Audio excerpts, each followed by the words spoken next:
Hey guys, JDV here with 5 reasons why the GH5 still is the it camera for indie filmmakers.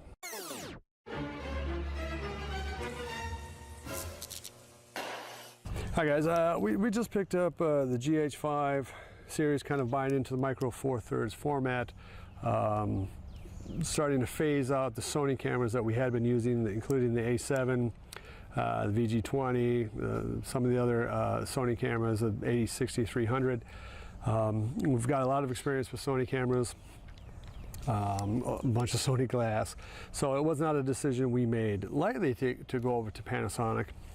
But for me, there were some very compelling reasons. Number 5 reason for me was the toughness of the GH5. It's an incredibly rugged camera. It's got that legendary in-body stabilization, brilliant menu system, a huge amount of glass available to it, including, you know, the older lenses that you can adapt super easily. It's just a great, super tough camera. Now, of course, the GH5S is also a very tough camera, but doesn't have that in-body stabilization. And once you have that, boy, it's really hard to go back, particularly when you shoot the way that I shoot, which is incredibly quickly. You know, you put it on a monopod, you're out running and gunning, you have your extras out there dressed up like zombies and fake guns and everything. And the less time you can be on the streets exposing yourself to potential imperial entanglements, the better. And having used Sony's extensively, I will just tell you that Panasonic's, they're just a more rugged camera. They're going to be a tougher camera, easier to use, more options. They're just physically a better camera. So, and of course, nobody knows what this Blackmagic Pocket Cinema camera is going to be out, but of course, it's not available, which is why no one knows what it can do yet. So anyway, usability, toughness, in-body stabilization, all of those kind of things, menu system, all go to the GH5. And of course, the GH5S is very close, but it doesn't have that in-body stabilization. So that's reason number 5. Reason number 4 might surprise you, but part of the reason why we went with GH5 is because it had a micro 4/3 sensor. Now, I know full frame is all the rage right now, but the reality is that when you're shooting fast, full frame is maybe not the best thing in the world. You just got a lot more chances for things to be out of focus, particularly if you're using legacy glass, manual focus, which of course, if you're shooting cinema or film or TV shows, you are almost certainly using manual glass of some sort. It's just easier to get focus. I'd rather have it be a large depth of field and have my star in focus than have my star slightly out of focus and then have really creamy bokeh, but she's not quite dead nuts in focus. So for me, the fact that it's micro 4/3 is an advantage and not a negative. So that's at least one reason why we went with this over the A7 III. Reason number 3 is that although the GH5 is not brilliant in low light, it is good enough. I'm going to cut in some footage of some of the zombie show that we shot down in a park with very low lighting, just very minimal LED, kind of run and gun style, with a 2.8 lens, this brilliant little Olympus zoom, and it looks just fine. Yeah, there's some grain, but the grain I think in the GH5 is very filming. Now the GH5S has about a stop and a half faster. The A7 III maybe 2 stops faster, but that for me is not enough. For me, you get fast glass and you kind of overcome that.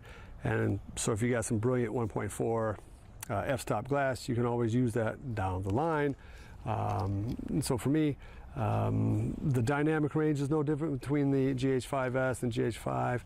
Maybe it's a little bit better on the A7 III, but it's not worlds different. And so for me, even though I shoot a lot at night and a lot of scary stuff, I'm okay with it being a little grainy. Your mileage might vary. Number 2, if you're using one of these type of cameras, you're almost certainly doing so because you are not vastly wealthy. You don't have a giant budget. And right now the GH5 is the cheapest camera that you can currently get on the market that kind of has this kind of quality. GH5S has been pinged in at $2,500. That has not budged, nor has the $2,000 price tag for the A7 III. Now, there's not a huge amount of difference, but the 800 bucks between the GH5 and the GH5S, hey, that's a really nice zoom lens, or it's 2, maybe even 3, really solid primes, and maybe it's a, a dolly system or something like that. It's a lot of dough.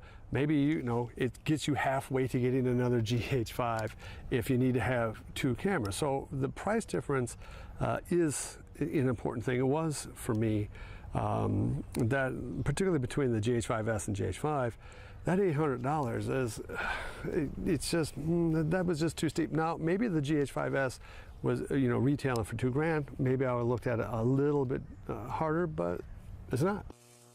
And the number one reason why we went with the GH5 is the GH6 is, what, 6 months away, maybe? 10 months away? These camera companies keep on kicking out the new gear.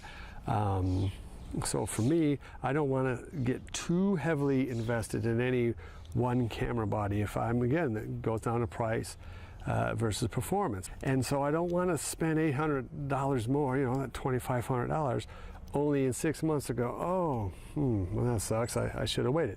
The burn is going to feel a lot less because I spent a lot less on this camera. Anyway, to kind of wrap it up, we've had the GH5 now for about a month. It is a brilliant independent filmmaking camera. I know it's been out for 1.5 years, and there's all kind of videos saying it, but this is coming from me. I started out on film.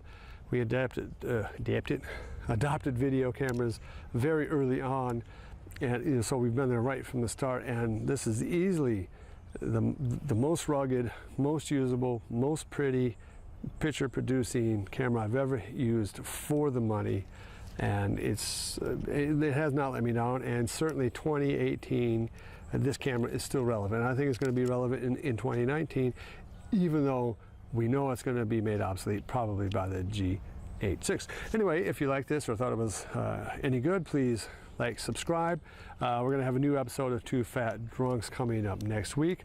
We are working on our zombie anthology, so Reanimate It, so check that out. Our vampire film, Vampire Land, is closing in on 300,000 hits, and we'd love it if you went over and checked that out. Anyway, until next time, JDV here from Evil Genius Entertainment. JDV from Evil Genius Entertainment. I swear, I'm not even drunk right now. Mwah! Oh, baby.